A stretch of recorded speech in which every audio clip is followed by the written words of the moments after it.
So hello everyone, let's get started the new topic which is iron absorption. So iron is very important for the synthesis of the blood pigment which is called hemoglobin, and hemoglobin is responsible to carry the oxygen throughout the body. So iron की absorption हमारी body में बहुत कम होती है, that's why we have to take the more amount of iron on the daily requirement basis. So in the case of male we have 10 mg requirement, and in case of female we have about 18 mg requirement. Its range is going in between 10 to 20 mg. Externally when we take iron it is in the form of Fe3 positive. So body के खुद के mechanism के through Fe3 positive Fe2 positive में convert हो जाता है. Iron की absorption small intestine का एक part ल्यूमन वहाँ पे होती है. So ल्यूमन की जो सेल मेम्ब्रेन होती है वहाँ पे विटामिन सी फेरिक रिडक्टेज एक एंजाइम प्रेजेंट होता है जो Fe3 पॉजिटिव को Fe2 पॉजिटिव में कन्वर्ट करता है. आयरन की एब्जॉर्प्शन बेटर होती है in the presence of vitamin C and HCl. Vitamin C के सोर्सेज हैं green leafy vegetables, strawberry, watermelon and citrus fruit. और आयरन की जो एब्जॉर्प्शन होती है it is affected in the presence of calcium, so that's why we do not have to take the calcium with iron, और ये both supplement together. So जब हमारे पास ferrous iron Fe2 positive form हो जाता है तो through divalent metal transport 1 it enter inside the cell membrane of the lumen. और हमने ये पढ़ा कि जो ferrous iron है उसकी absorption better होती है in the presence of vitamin C and HCl. That's why कि divalent metal transport 1 के through H positive ion भी सेल मेम्ब्रेन के अंदर एंटर करता है.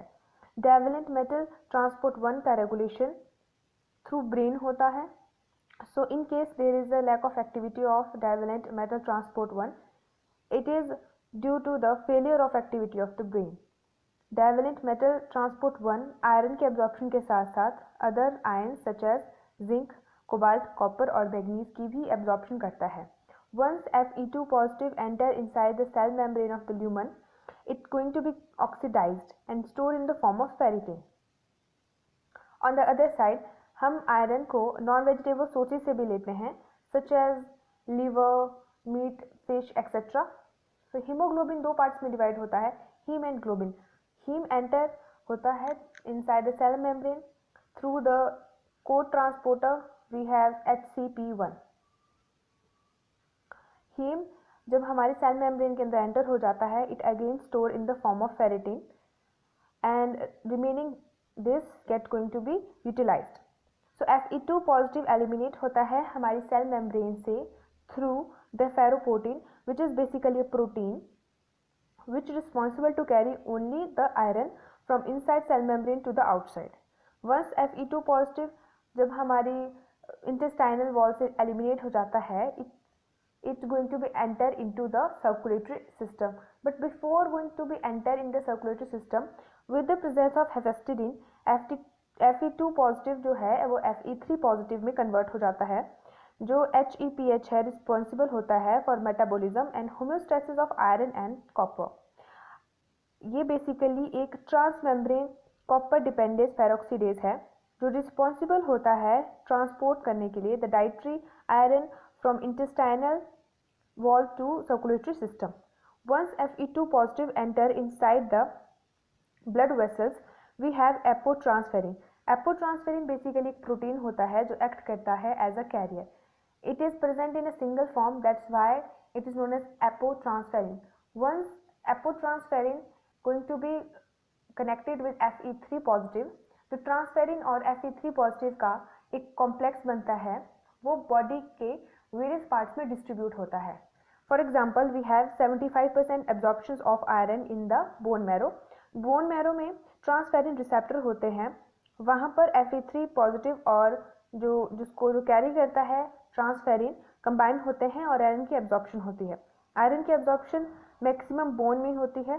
आयरन यूज होता है हीमोग्लोबिन की सिंथेसिस के लिए जो कैरी करता है oxygen throughout the body.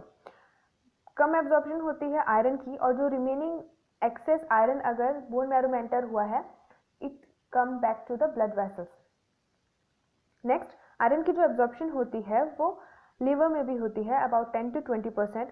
Again liver में सेम मैकेनिज्म के थ्रू वहाँ ट्रांसफेरिन रिसेप्टर प्रेजेंट होते हैं जो Fe3 पॉजिटिव की फॉर्म में आयरन को स्टोर करते हैं। अगेन फेरोपोइटिन वहाँ पे प्रेजेंट होते हैं जो कि एक प्रोटीन है जो वापस लेके जाती है Fe3 पॉजिटिव को in case there is excess iron in the liver. We have a specific lifespan of RBC, and once it's going to be ruptured, destroyed or malformated, it's going to be enter into the graveyard of the RBC, which is spleen.